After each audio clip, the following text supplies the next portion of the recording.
Então, vamos começar com os nossos ilustres palestrantes da abertura. Eu vou chamar todos para compor aqui a mesa, tá? E aí a gente vai começar com a oficina muda. Então, eu queria uma salva de palmas para a Camila e para o Luiz, da oficina muda. Queria convidar também para vir Felipe Pedrazzi.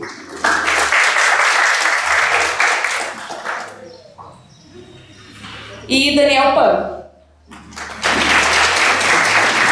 Felipe Pedrazzi é hoje o presidente da Associação Brasileira de Compostagem. E Daniel Pan veio pela Fijan para falar um pouquinho para a gente de economia circular. Então, eu vou deixá-los. Como é que vai ser essa palestra de abertura, né? A gente começa com os palestrantes, então são cerca de 20 minutos para cada um. Então, vamos começar pela oficina muda. A gente vai ter os 20 minutos de explanação deles e a gente vai abrir para perguntas do público, tá? Em seguida eu vou chamar o segundo palestrante, 20 minutos, abertura para o público, e a gente encerra com o último palestrante, tá bom? Agradeço a todos, tenham um bom evento, aproveitem bastante.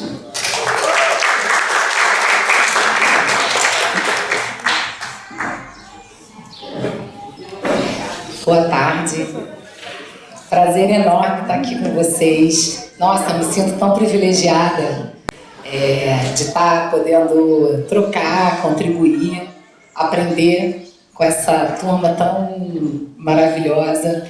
Eu sou a Camila, tenho 2 filhas, sou casada, estou vestindo um vestido colorido da oficina muda, tenho pele clara, cabelo nos ombros, estou usando o brinco preto.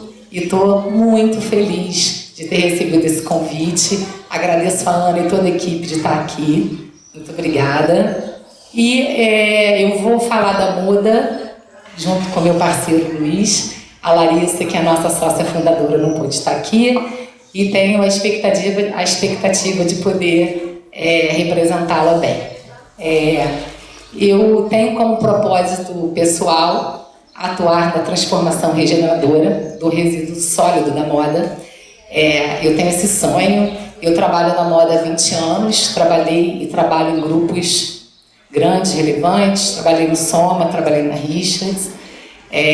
Hoje atuo um pouco na reserva e tenho um desejo muito grande de trazer essa consciência de como que a gente pode olhar para o resíduo têxtil de uma forma em que ele vire algo que, com uma destinação que não para os aterros sanitários. Então, eu encontrei há 3 anos atrás o Luiz e a Larissa, da Oficina Muda, trabalhamos juntos em projetos e encontrei uma oportunidade de estar atuando e conectando a indústria da moda, que é a segunda maior indústria, né, do Brasil, e que gera milhões de toneladas de rejeitos, e vi uma oportunidade da gente estar ali se juntando para que eu, como atuante nesse mercado, e a muda, como olhando para esse rejeito como um resíduo e como negócio, a gente pudesse se dar as mãos e encontrar soluções criativas, inovadoras e regeneradoras para esse resíduo. A Oficina Muda nasceu em 2016. O Luiz vai falar no detalhamento, mas ela tinha como destinação produtos que iam para descarte, produto acabado, né, roupa. Depois de liquidação, depois de feirinha, esses produtos eram rejeitados, não tinha nenhuma destinação. E a Larissa encontrou nesse negócio uma oportunidade de estar trazendo esses produtos para a circularidade, porque eles eram ou queimados, incinerados ou destinados para o aterro. E aí nasceu a Oficina Muda. Nesses 6 anos que a gente atua nesse mercado, a gente, há 2 anos atrás, pensando de que o produto é apenas uma ponta do iceberg desse problema, a gente começou a olhar também para o tecido, né, aparas de tecido, pedaços de tecido, e a gente se juntou com a Rede Asta, que é um projeto incrível de mulheres empreendedoras que usam a mão, né, que são microempreendedoras que trabalham com artesanato, e a gente começou a receber também resíduos têxteis para destinar para a cadeia de artesanato. Então, hoje a Muda tem esses dois braços falando de resíduo, o produto acabado e o tecido, e é muito gratificante chegar aqui e olhar empresas de Friburgo que recebem, né, as nossas doações. Me sinto no caminho certo, né, com muito desafio, muita coisa para fazer, para aprender. Desafio enorme da gente conseguir olhar para esses resíduos e, de fato, a gente ter uma empresa sustentável economicamente, em primeiro lugar, né? Porque a gente tem muitas pessoas que dependem da gente. Então, assim, uma coisa que eu aprendi é que a gente precisa olhar também, né, para as questões financeiras, entendendo esse ganha-ganha, e como que a gente escala para que outras pessoas consigam estar junto com a gente, né, vivendo disso e trabalhando na transformação regeneradora do resíduo da cadeia têxtil. E o Luiz está aqui para contar um pouquinho para a gente essa história, como que a gente funciona como empresa, como que a gente é dividido, né, lá na Muda, como que a gente atua, para que a gente consiga aqui juntos, né, devem ter muitas iniciativas que estejam com o mesmo propósito e que a gente possa depois conversar, trocar e, quem sabe, fazer parcerias. Obrigada.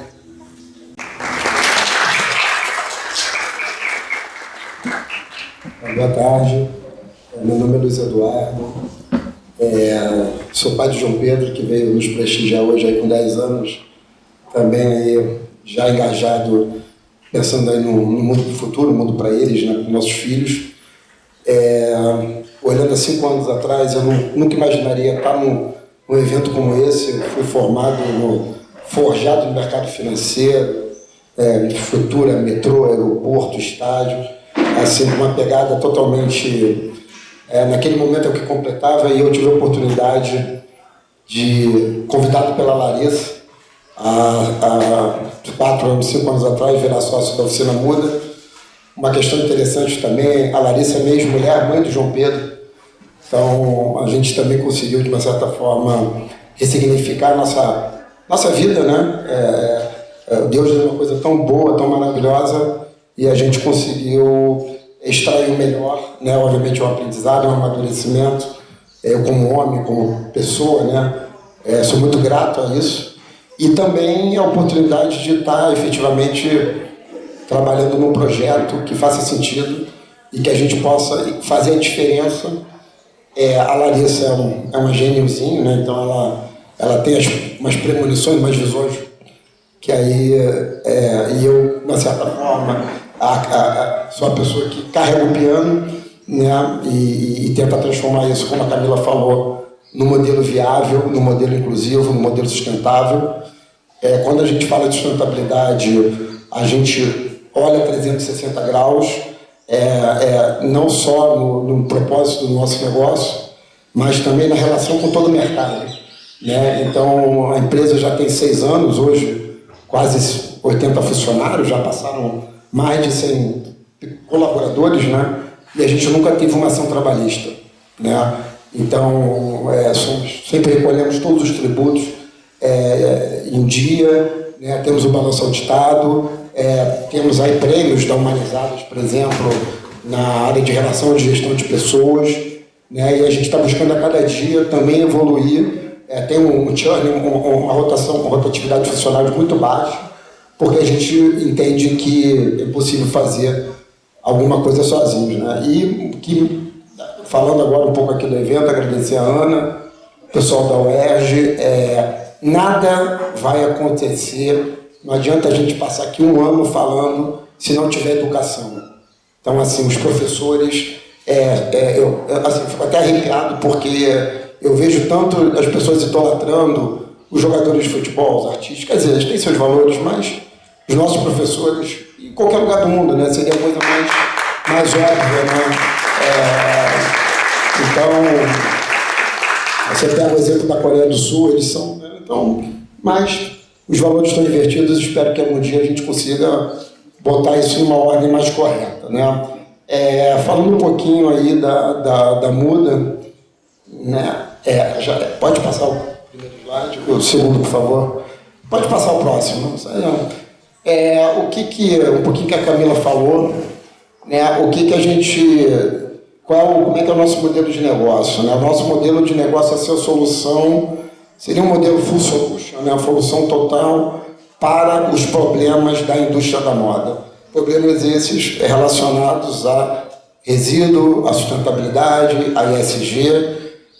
Temos um momento de mercado e que temos dois grandes grupos aí consolidadores no Brasil, né? O Grupo Soma de um lado, Arezzo do outro, né? Empresas também com estrutura de capital em bolsa de valores, emitindo ações, bondes, dívidas, né? E para nossa, ainda bem, o mercado, os órgãos financiadores vêm exigindo que essas empresas adotem práticas sustentáveis certificadas, né? Então, não só pela vontade do empresário, acredito que tenha, né, exista, mas eles são obrigados porque o custo de capital é mais barato.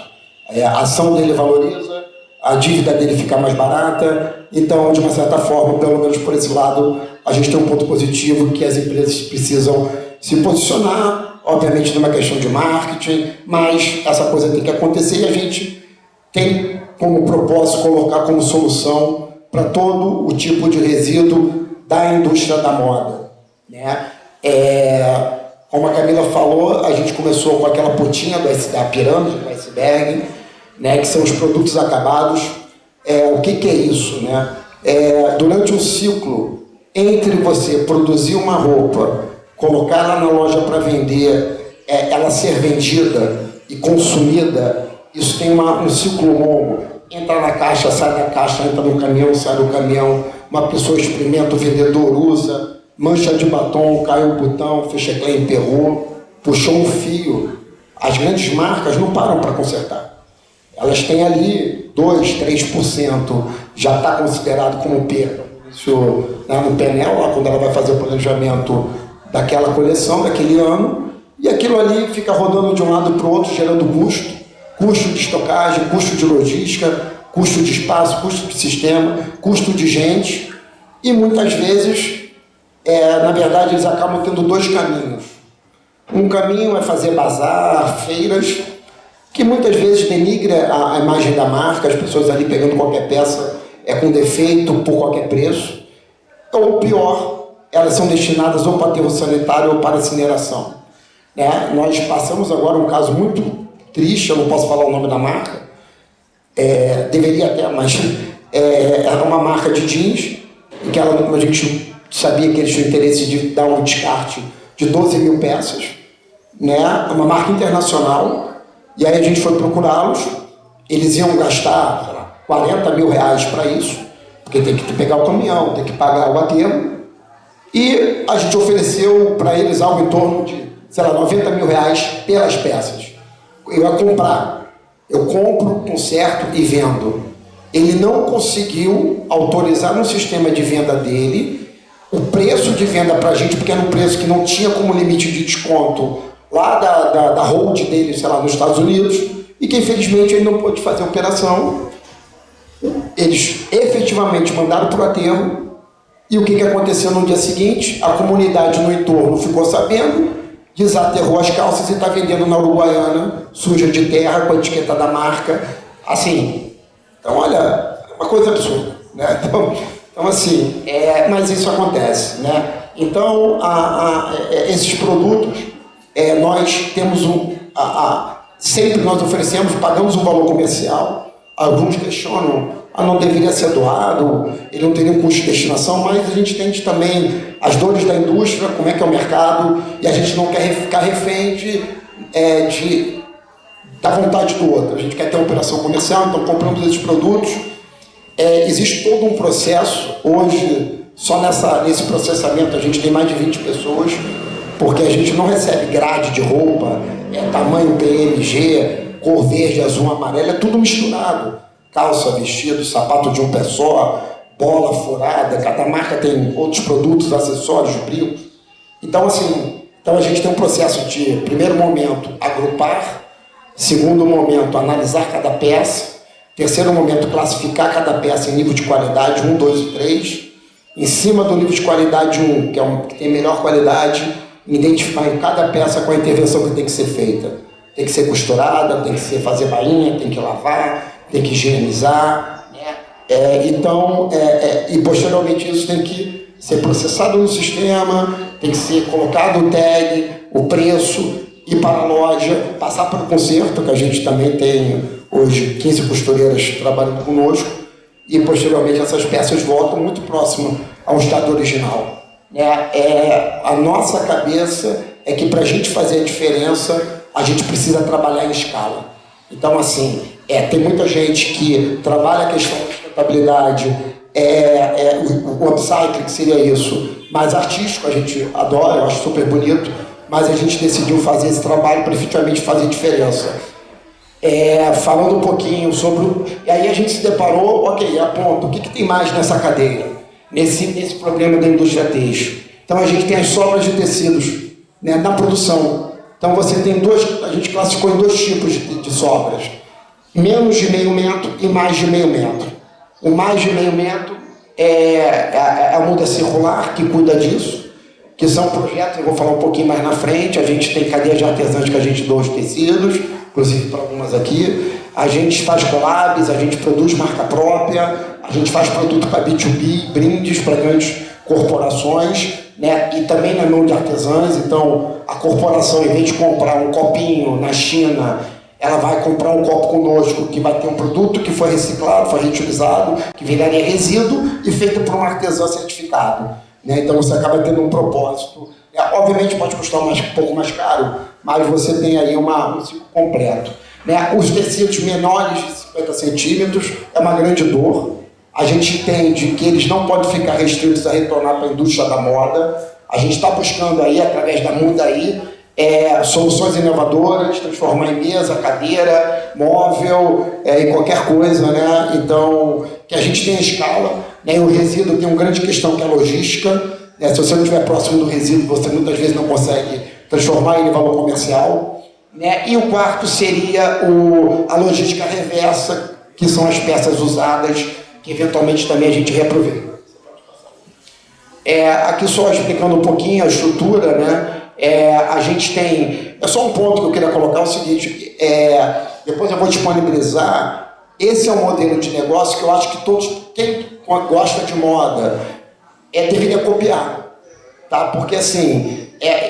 a gente tem hoje grandes marcas, Animale, Farm, Grupo Soma, Cantão, Vix, né, parceiras, né, empresas que estão conosco aí há bastante tempo, mas em cada local, em cada comunidade, em cada cidade, aqui você tem um grande polo têxtil, né, tem lojas, todas as lojas têm esse problema. Então, assim, o nosso modelo de negócio é aberto, quer dizer, a gente vai deixar canal de comunicação, porque mais gente fazendo, mais impacto a gente causa, né, e obviamente isso é bom para todos. Então, aqui a estrutura, a gente pensa a comunidade de negócio. Então, tem do lado a Oficina Muda, que é a loja que compra, conserta produto acabado. Temos 4 lojas, um CD e o nosso e-commerce. E do outro lado, a Muda Circular, com a questão dos resíduos, da sobra de tecidos superiores a 50 centímetros, que são dentro daqueles projetos com a Rede Acha, que a Camila já comentou. 50% de tudo que a gente recebe, pelo menos a gente doa para a cadeia de artesãos. Mas assim, existe um processo de pegar cada tecido, separar, uma não pode levar maior do que o outro, tem cor, Então assim, não é um trabalho simplesmente, pega aí.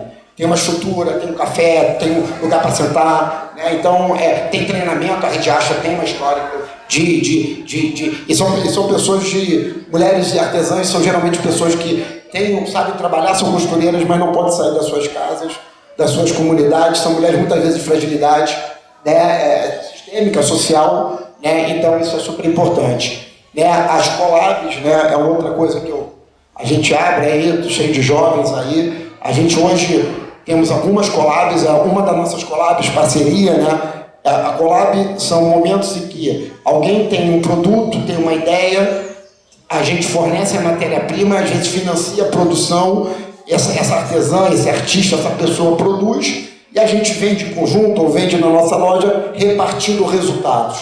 Uma das nossas collabs com a Relevo usa boias que a gente recebia, plástico, guarda-chuva, guarda-sol, não sabia o que fazer com isso, a gente não joga nada fora, de jeito nenhum. Então, até dar uma solução. E ela apareceu sendo a solução e ela acabou de receber o investimento do Shark Tank. Então, assim, é bem bacana porque a gente acompanhou, de uma certa forma, temos orgulho disso. E para fechar, o último slide, aqui é só uma coisa para reflexão, e mostrar que o nosso foco é na indústria da moda, não é na indústria têxtil, na indústria da moda, como grande geradora de resíduo. É ali que a gente tende, é ali que a gente pode fazer a diferença. E a gente também tem uma preocupação, né, só para deixar aí todos sabem, mas quando você vê os três, ali, algodão, viscose e poliéster, a gente tem 95% das matérias-primas, 98% de todas as roupas que todo mundo está usando aqui. Tá? E cada um desses tem um impacto muito grande da matéria-prima. O algodão com água, para uma t-shirt dessa, são quase 3.000 litros de água. Uma calça jeans são 5.000 litros de água, cada peça, para ser produzida. A viscose, que você tem hoje 70 milhões de árvores derrubadas por ano para a produção de polpa de celulose. O Brasil é o maior exportador para a China desse produto. E o poliéster, que é equivalente também, é coincidência, mas está correto, quer dizer, porque a gente pega de informação disponível, 70 milhões de barril de petróleo.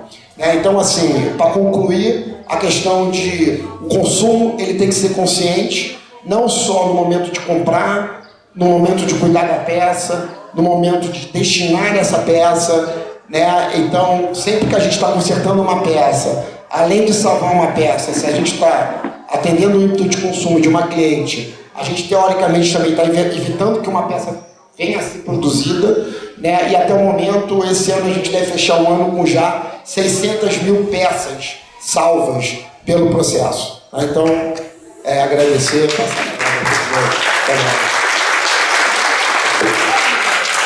Eu sei que já acabou, mas tem um projeto do meu coração que está no forninho, que é o problema grande que é de aparo, de pequenos pedaços de tecido, e que a gente está com um projeto de desenvolver uma placa de tecido que está praticamente assim para sair. Então, assim, é um orgulho enorme. E o grande desafio agora é a gente encontrar condições comerciais para que a gente consiga conectar a ponta, onde está o resíduo, a solução que é a placa, e como que a gente faz disso um negócio colaborativo em que une quem tem desejo e vontade de destinar corretamente, nós com a solução, e a indústria que vai estar produzindo e vendendo esse produto. Então, é uma coisa que eu estou muito feliz, porque neste processo a gente não precisa separar tipo de tecido, porque normalmente você tem que separar tipo de tecido, e nesse a gente conseguiu juntar tudo. Então, estamos quase, Luiz, estamos muito felizes e animados com esse próximo passo, que aí a gente consegue aí fechar a nossa circularidade. Obrigada pela escuta de vocês.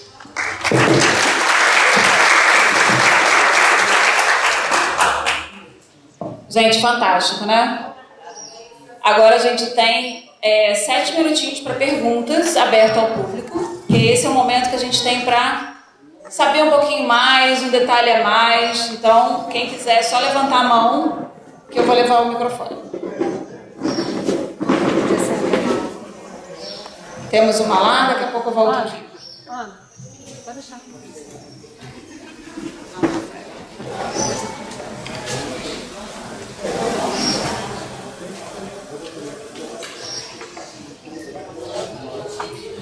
Oi, eu sou o Rafael, sou professor de Economia da UERJ, e eu estou tocando um projeto lá em Boas Barras, que é meia hora daqui não, meia hora de caminho, 1h30 daqui. E a nossa grande dificuldade é com o público-alvo social, seria as artesãs, no caso de vocês. Então eu queria que vocês falassem um pouquinho mais dessa captação de parceiras. Hoje é fácil acreditarem no projeto, hoje estão vendo rodar, eu queria saber um pouquinho mais como é que você motiva, você chega, e quem são, Rafa, é o seguinte, a nossa questão com as artesãs, a gente, há um ano e pouco atrás, a gente teve a oportunidade de fazer, 2 anos, uma parceria com a Rede Astra, a Rede Astra, 10, 15 anos, Robertinha está aqui, trabalha há bastante tempo, está lá ainda, né? Então, a Rede Acha já tinha um trabalho social muito grande com essas cadeias, com essas redes de artesãs cadastradas, tanto no Rio quanto em São Paulo. Tá? Elas são formadas em grupos e núcleos, né? E a gente tem acesso a esses núcleos, se comunica com esses núcleos, informa e combina com elas dentro de uma agenda pré-programada, 2 vezes por semana, acho que toda terça e quinta, a Fernanda está coordenando isso, elas vão lá retirar esses produtos, né? Eles são pesados, classificados e elas levam umas etiquetinhas, no caso dessas etiquetas, como são os resíduos da Farm ou da Maria Filó, mas geralmente da Farm agora, de um lado tem Farm, doados com carinho, do outro lado tem a logo da Muda. Então elas podem produzir qualquer coisa, mesmo que não seja roupa, né? E elas mesmo comercializam e se apropriam da renda daquele produto, né? Em feiras, na comunidade, em bazares, né? Então, o nosso sonho é muito maior do que esse. Na verdade, quando a gente criou a Mudaí, que é o braço de tecnologia nosso, na busca de soluções para os resíduos, a gente também tem um sonho, uma vontade de criar um ambiente, uma estrutura de tecnologia em que a gente pudesse conectar as artesãs ao mercado, né? Então, cada artesã, ela ter os clientes conseguirem achar essas artesãs e remunerar elas de uma forma justa. Só para concluir a questão das artesãs, existe uma norma do mercado, as grandes empresas de moda, elas têm restrições para contratar artesãs. Existe um selo do mercado que chama BVTEX, que foi criado pela indústria brasileira de tecido, de varejo, né? Começou com a C&A, né? E de certa forma essas grandes empresas só podem contratar para a produção, para qualquer serviço, empresas certificadas, né? Por questões de trabalho análogo escravo, trabalho infantil, é uma preocupação delas, né? Eu acho que poderia ser visto de uma outra forma, mas e aí a gente, como as artesãs então não têm acesso a esses grandes contratantes, a gente entende que nós também somos esse caminho, fazendo esse processo de doação de tecidos e, de uma certa forma, apoiá-las aí de alguma forma. Vou só complementar, falando mais da parte de desenvolvimento de produto. A gente hoje trabalha conectado com alguns grupos, né, que bordam, que pintam, né, que tecem, e a gente faz colaborações com elas. Então, assim, a gente identifica no banco de dados, a Asta tem esse grupo catalogado, essas pessoas vêm, a gente através da nossa rede de WhatsApp, a gente chega a elas e a gente consegue identificar produtos que a gente está precisando fazer e a gente entra em contato com elas e chama e coproduz. Então a gente doa, a gente dá a estética do produto, então muitas das vezes a parte de desenvolvimento de produto é nossa.